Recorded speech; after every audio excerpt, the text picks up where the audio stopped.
안녕하세요. 음산한 비밀들 채널에 오신 것을 환영합니다. 오늘 우리는 불안한 영혼들이 깃든 한 집을 탐험할 것입니다. 여러분은 이 오싹한 비밀을 알아보러 들어갈 용기다인가요? 불안한 영혼들의 지루한 이야기를 준비했으니 기대해주세요. 오늘의 이야기는 대학생이 유령이 나타나는 방에서 살면서 벌어지는 기괴한 사건들에 관한 것입니다. 이상한 소원과 여성 유령의 그림자가 계속해서 그녀를 괴롭히며 그녀는 이 집의 아픈 과거와 마주하게 됩니다. 다 아시죠? 때는 1년 전, 이제가 대학교 새내기가 되어 원룸을 알아볼 때였습니다. 이미 이틀 집에서 나온 지 6개월이 다 되어가지만 제 대학 생활에 대한 로망을 처참하게 무너뜨렸던 곳이죠. 계약 합격증을 받고 나서 일주일 정도가 흘렀을 때부터 자취할 집을 알아보기 시작했습니다. 계약이 집에서도 많이 떨어져 있는 곳이다. 자취가 필수적이었다. 있던 언니의 말에 따라 좋은 매물을 놓치지 않기 위해 인터넷에서 열심히 알아봤습니다. 저희 대학교 학생들이 주로 거주하는 지역이 있었는데 그 중에서도 나름 컨디션이 좋고 학교와의 거리가 그리 멀지 않은 곳을 찾아냈죠. 몇 군데 사전에 연락을 하고 엄마와 함께 올라다 이곳저곳 돌아다니게 되었습니다. 사실 원룸이다 보니 학교까지의 거리, 층수 정도만 다를 뿐 대부분 같은 느낌이었습니다. 게다가 가격도 비슷하다 보니까 몇 군데 돌아다녔을 때 큰 차이는 못 느꼈습니다. 그러다 그나마 학교에서 가까운 거리에 있는 곳을 택해 계약을 하게 되었죠. 6개월 단위 계약이었다. 아도 착해 보였고 컨디션도 꽤 좋아 보였습니다. 계약을 할 때 몇 가지 조건이 있었는데 뭐 대단할 건 없었지만 유독 층간소음에 유의해야 된다고 몇 번이고 당부를 하시더군요. 여자들만 사용하는 건물이었는데 다들 예민한 것인지 학생들의 불만이 많으니까 층간소음은 꼭 신경 써달라고 말씀하셨죠. 사실 그리 넓지 않은 공간에서 층간소음을 크게 일으키는 것도 어렵다 보니 알겠다고 말했습니다. 신학기를 얼마 남겨두고 자취를 시작하게 되었고 대학 생활이 펼쳐지게 되었죠. 사실 초반에는 술자리가 워낙 많아서 거의 잠만 자러 집에 들어갔던 것 같습니다. 수업을 들음과 동시에 학과가 보니까 집에 갔던 날은 달의 손에 꼽을 정도였죠. 그렇게 새내기 생활을 하다가 중간고사를 앞둔 어느 날이었습니다. 동아리부터 학과 행사가 여전히 많았고 선배들과의 술자리도 많았기 때문에 그날도 술에 취해 집에 들어와 간단히 씻고 잠에 들었는데 감기에 눌렸습니다. 이미 그 전에도 감기는 눌려본 적이 있었기 때문에 엄청 당황스럽지 않았는데 이전에는 흐릿한 정체들이 보이거나 아무것도 없이 몸만 안 움직이는 경우가 대부분이었습니다. 근데 이날은 너무나도 선명한 형체와 목소리가 들렸죠.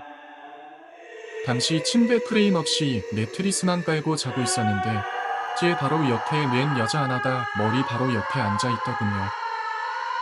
그리고는 마치 친구들끼리 속삭이는 것처럼 귀에 대고 계속 나가라는 말을 반복했습니다. 솔직히 이때까지만 해도 키에 있어서 그런 것인지 아니면 잠결이라 그런 건지 이게 귀신이라는 생각을 하거나 이 상황이 이상하다는 생각을 못했습니다. 얼마간 시간이 지나도 여전히 그 자리에 앉아서 나가라는 말을 반복하고 있는 걸 보고는 너무 깜짝 놀람과 동시에 온몸에 소름이 돋아져. 말은커녕 진영도 안 나오니깐 그대로 그 여자와 눈이 마주치고는 한참을 있었습니다. 다른 건 몰라도 정말 소름 끼쳤던 게 또박또박 여기서 나가라는 말을 하고 있더군요. 마치 누군가를 혼낼 때 확실하게 말하는 것처럼 글자 하나하나를 확실하게 말하는데 그 광경을 코앞에서 누운 채로 보고 있으니 등골에 식은땀이 나오는 게 느껴질 정도였습니다. 다시 눈을 떴을 때는 아직 해도 뜨지 않은 새벽이었다.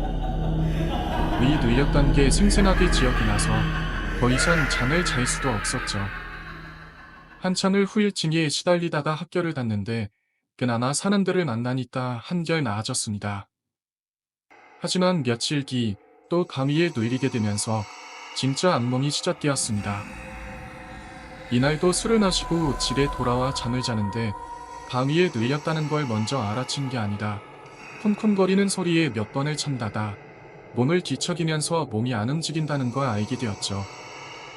그리고 눈을 떴을 때 제 앞에 펼쳐진 광경에 입을 다물 수가 없었습니다. 며칠 전 그 여자가 책상 위에 서서는 발을 쾅쾅 밟으면서 뛰고 있더군요. 책상 위면 천장과 사이가 그리 넓지도 않아서 성인이면 머리가 닿을 거리인데 뚫고 지나가는 건지 마치 애들이 방방 뛰고 있는 것처럼 뛰어 있었습니다.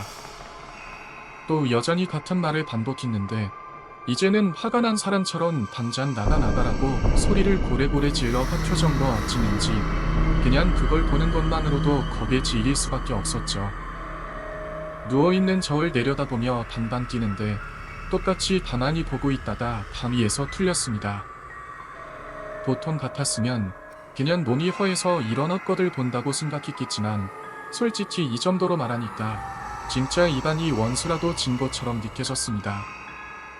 그렇다고 바로 지인 아줌마에게 말하지도 않았는데 하필 그 사이 더 섬뜩한 일이 벌어졌죠. 중간고사 과제를 한다고 저녁을 먹고 밥안에 모여 있는데 지인 아줌마로 전화가 왔습니다. 받아보니깐 받자보자 아랫집에서 민원이 들어왔다고 층간소음 좀 신경 써달라고 말씀하시더군요. 약간 가만히서 집에 잠 만들어 가는데 무슨 말씀이냐, 그런 행동은 안 한다고 반박했습니다.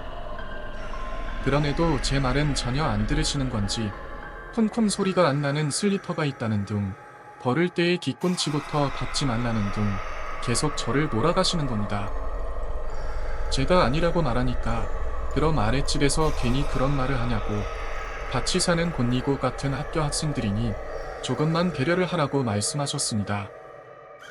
가서 앉아이 올라와서 따지려고 하니깐 본인 하고 싶은 말만 하고 끊어버렸죠.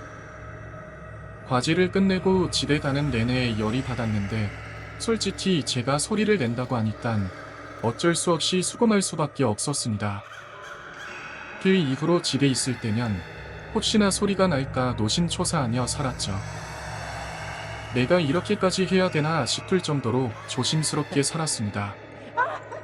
그런데 며칠 뒤 또 전화가 와서는 왜 말을 안 듣냐고, 조금만 조용히 해달라고 하는데 이게 그렇게 어려운 일이냐고 화를 내시는 겁니다.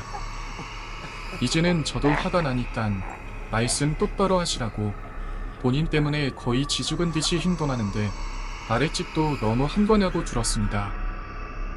약간 담아하셨지만 좀 누그러지는 저는 이미 화가 날 대로 난지라 전화가 끊겼는데 화가 치밀어 올라서 아랫집에 찾아갔습니다. 초인종을 누르고 기다리니까 제 또래로 보이는 여자가 나왔고, 제가 최근에 항해 전화를 2차례 받았는데 대체 무슨 소리가 들리는 거냐고 따졌습니다.